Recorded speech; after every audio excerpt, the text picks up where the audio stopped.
of you tell us, are you able to hear our voice?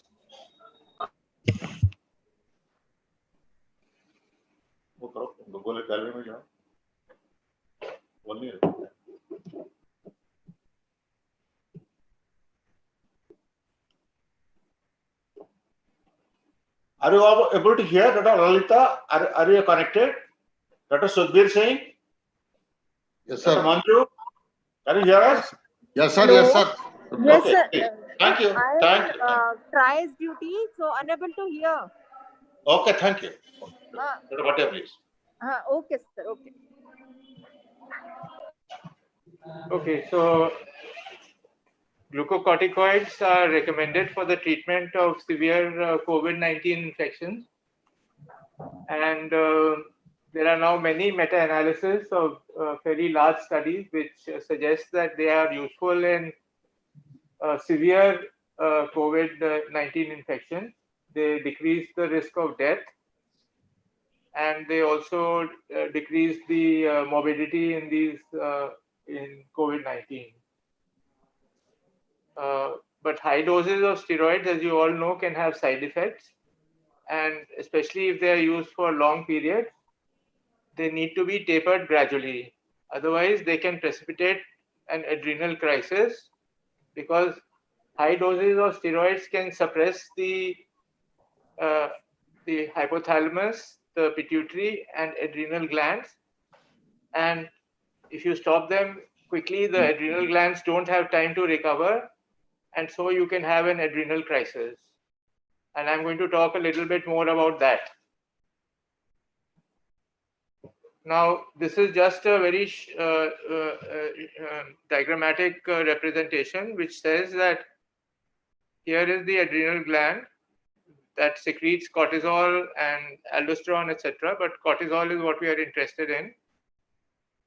And it is regulated by the pituitary and the hypothalamus, which pituitary secretes ACTH and the hypothalamus secretes CRH.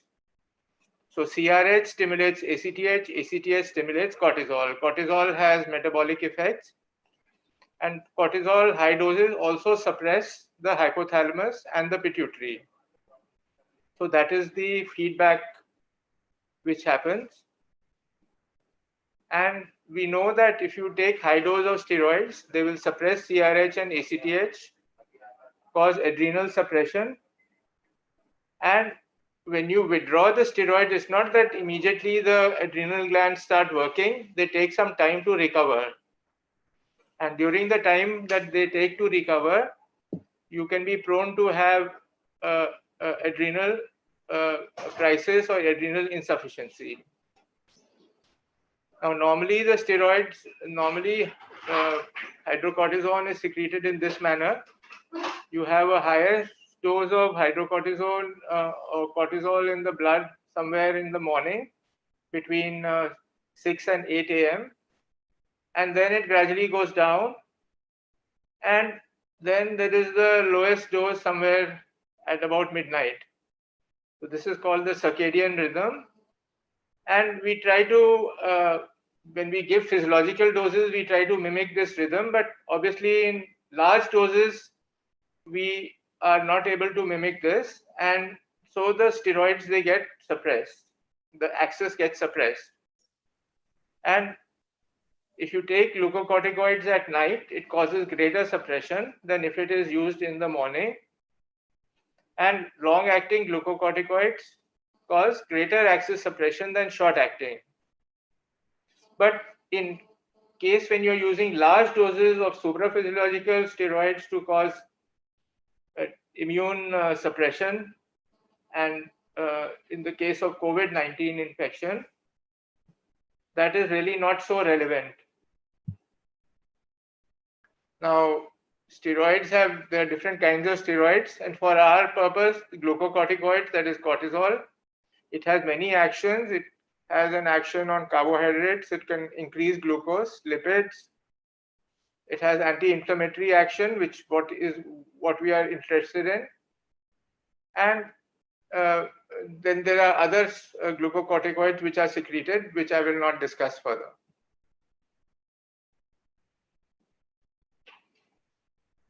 all the commercial glucocorticoids, that is prednisolone, dexamethasone, methylprednisolone, as compared to cortisol, which is the one which is secreted in the blood in normal circumstances. We all secrete cortisol. It is more potent glucocorticoid action. That means it has an increased immunosuppressive action, and it has increased metabolic effects. It has lower mineralocorticoid action, that it causes less hypertension and electrolyte imbalance, and they are all longer acting. So all of these have a higher chance of suppression of the adrenal gland. So there are both beneficial and adverse effects related to these commercial glucocorticoids. And this just shows some of the commonly used steroids compared to hydrocortisone, which is having a relative activity of 1. Dexamethasone has a relative glucocorticoid activity of 30 times more potent. And it has a long duration of action, that is almost a day and a half to 3 days action. And prednisolone and methylprednisolone, they are quite similar, not exactly similar, but quite similar. They have about 4 to 5 times the glucocorticoid activity of hydrocortisone, and their duration of action is about half a day to a day and a half. So this is important to remember, that they are really quite long acting and that they are much more potent than hydrocortisone. Now, I'm not going to go into great depth about the adverse effects of glucocorticoids, the ones which we are using, but just to mention that there are lots of them, and the one which we are really concerned with, which happen quickly in a short time, are the metabolic effects, which include impaired glucose tolerance and diabetes, which can actually develop in almost 20% to 30% of individuals. And psychiatric effects, these also happen quite quickly. You can have depression and hypomania, mania, etc. It may precipitate other types of infections,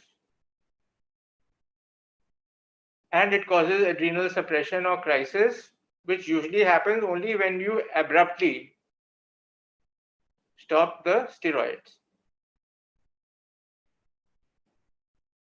So we always have to balance the benefits and the side effects of the steroids whenever we give them.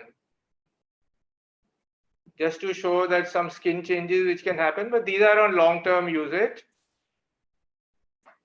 and some ecchymosis and osteoporosis with fractures, again with little longer term usage, not very quickly.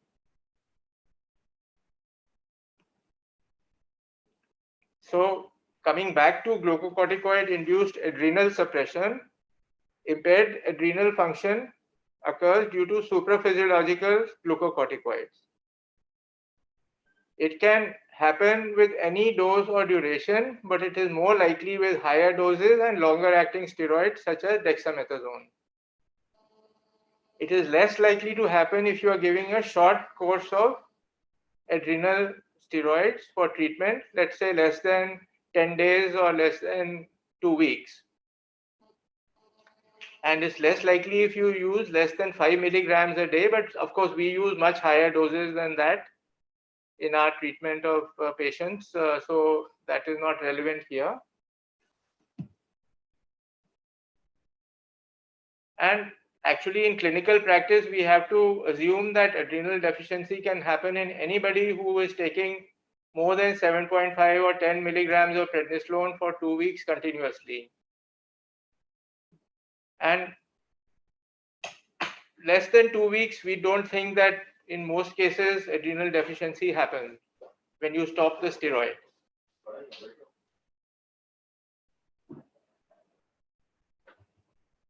And the symptoms happen most often when you taper the glucocorticoids too quickly, and most common when it reaches close to the physiological dose, which is about 5 milligrams per day of prednisolone. If you do this very fast, and then somebody gets an infection or some other stress, that is the time when you can have a crisis. And the other important thing to remember is that if the adrenals are suppressed, it actually lasts for about 6 months or even more sometimes. So you have to be careful and warn the patient about that. So these are all very familiar to you, more familiar to you than to me.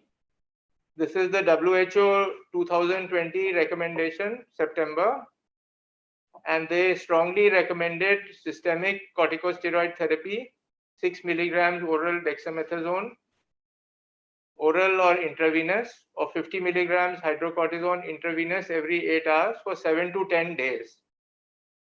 But of course, every unit has their own protocols. I'm just saying this is what the WHO recommended. And they also said not to use it,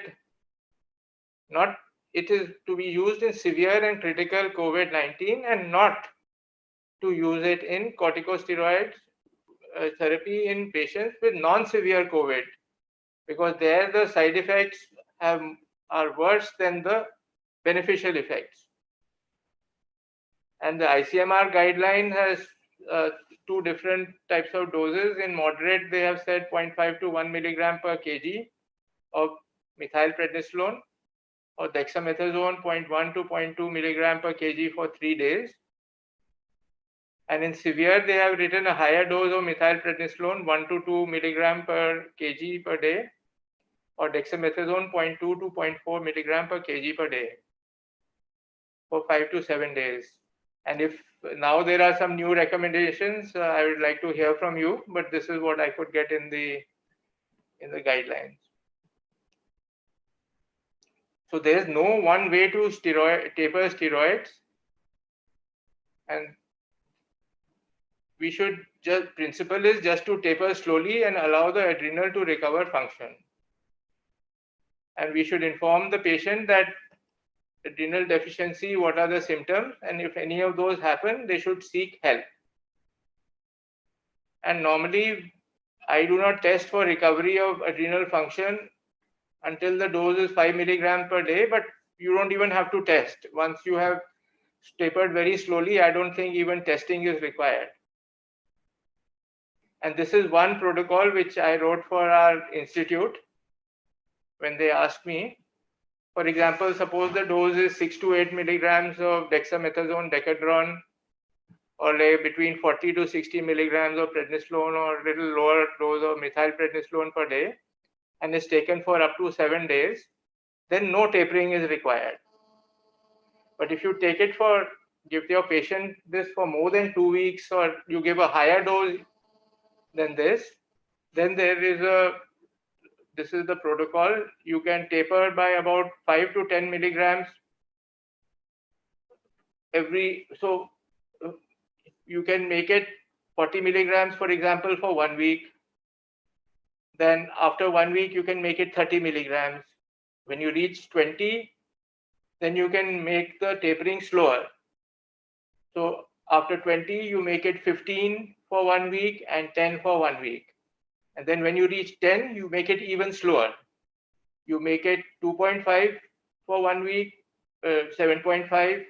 Then you reduce another 2.5, 5 milligrams for 2 weeks.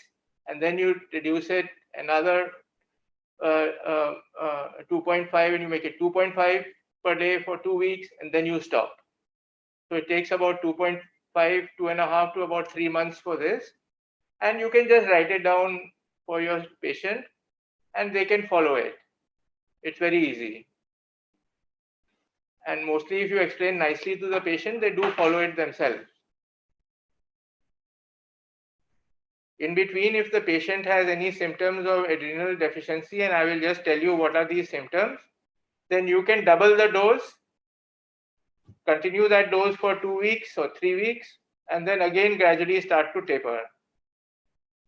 And during the time of tapering the steroid, if the patient has any stress, for example, he has a road traffic accident, he has fever with temperature more than 100, or he has diarrhea or something, then you have to increase the dose of steroid.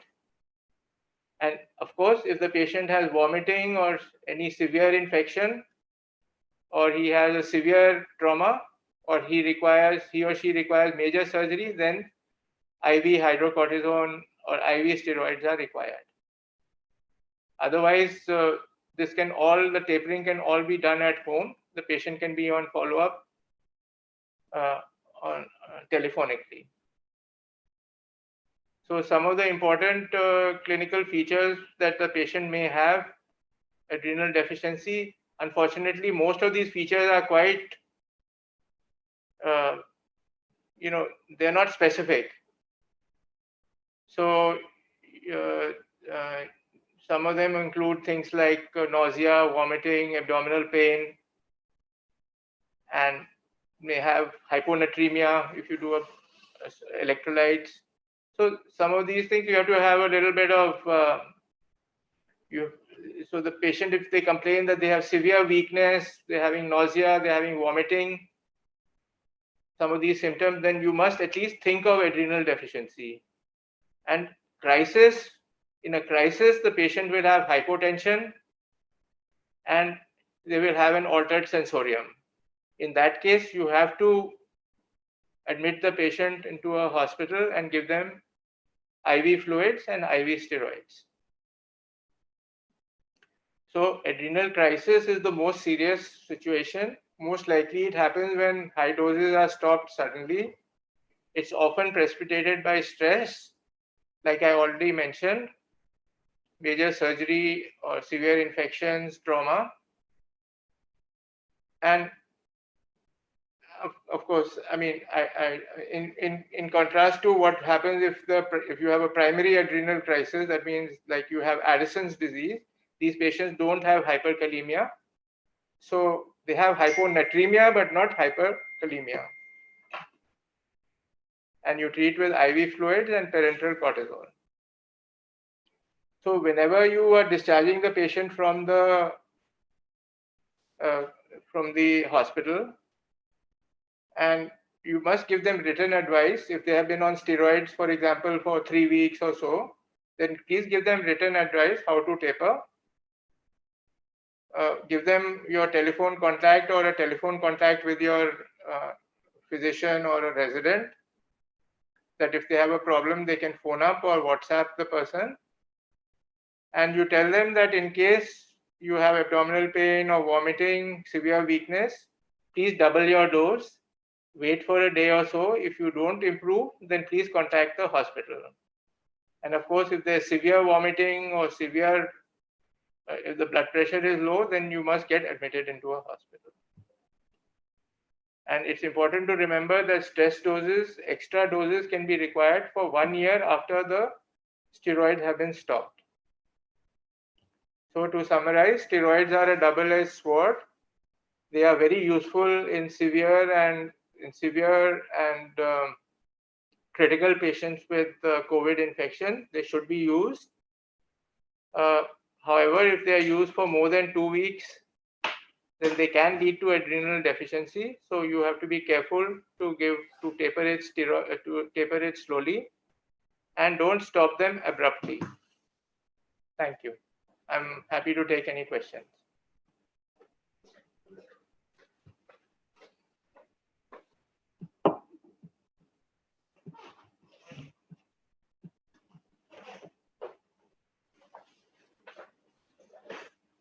I think all of you must have experienced steroid therapy in COVID patients. So this is a very enlightening talk, because it has removed many doubts in everybody, do's and don'ts. The steroid is one thing which has been abused in COVID times. As such, also in many other conditions, non-COVID times also it's a very abusive drug. But in COVID times, it has been abused a lot. So Dr. Bhatia was requested by our COVID care team to give us a protocol, and he has shared that with you. So please go through that. So anyway, this presentation will be in the website. You can have a look at it. But now, whoever is present here, you may like to interact and clarify your doubts.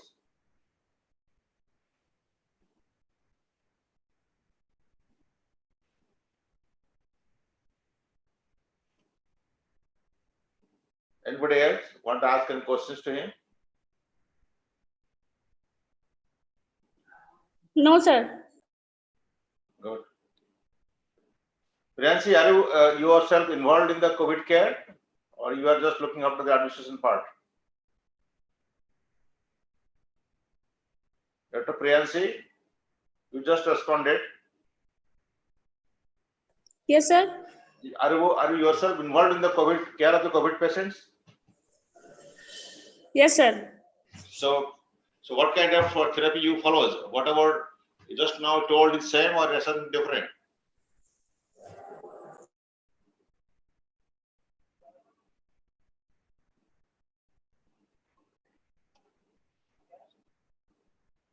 Anybody else want to ask any questions?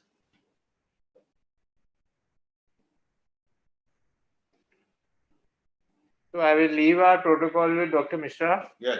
And So- if you want, he will. It's a PDF file. I will leave it, and if you want it, you can ask him for it. I will share that file to all of you in this WhatsApp group, and kindly share also within your institute. Okay. It's just one page. That's Yeah. Thank you, Professor Bhatia. Okay, thank you. Okay, sir. So Thank you. आप बोलिए friends बोलिए क्या बोलना चाहते हैं? Sir. Priyanshi, please repeat your question. We can't hear. Thank you, sir. Thank you. Okay, fine, good. Okay.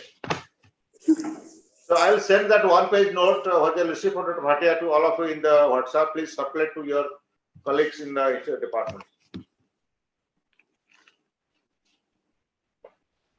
I'll meet you after. मेरे को भेज दीजिए। मैंने लॉग कर मेरे WhatsApp कर दीजिए। वो वन पेज मेरे WhatsApp कर दीजिए। मैं आपको भेज दूँगा। ईमेल रन कर दीजिए। अब फिर से तो खोलेगा यहाँ। नहीं, इसको लॉग आउट कर दे रहा हूँ।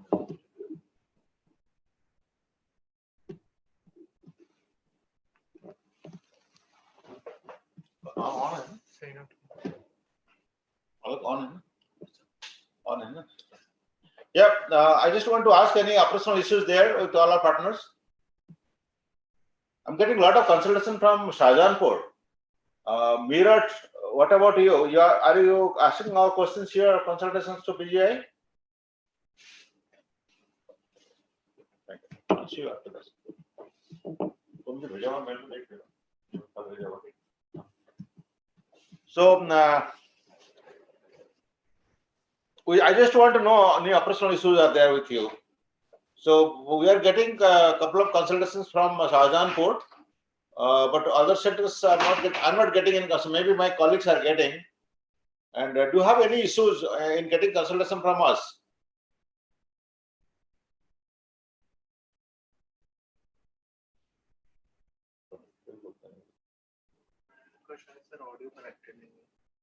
Okay. Dr. Sukhbir, do you have any issue in getting consultation from us?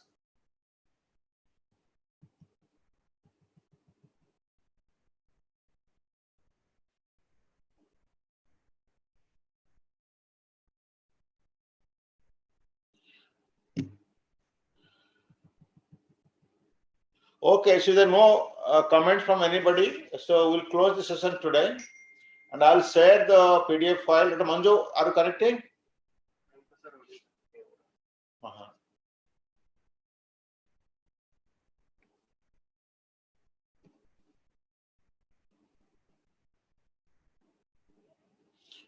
Okay, so we are closing the session today, and if you have any questions or comments, you can send me in the WhatsApp. I'll ask Dr. Bhatia to answer you, right? Basically on steroid therapy.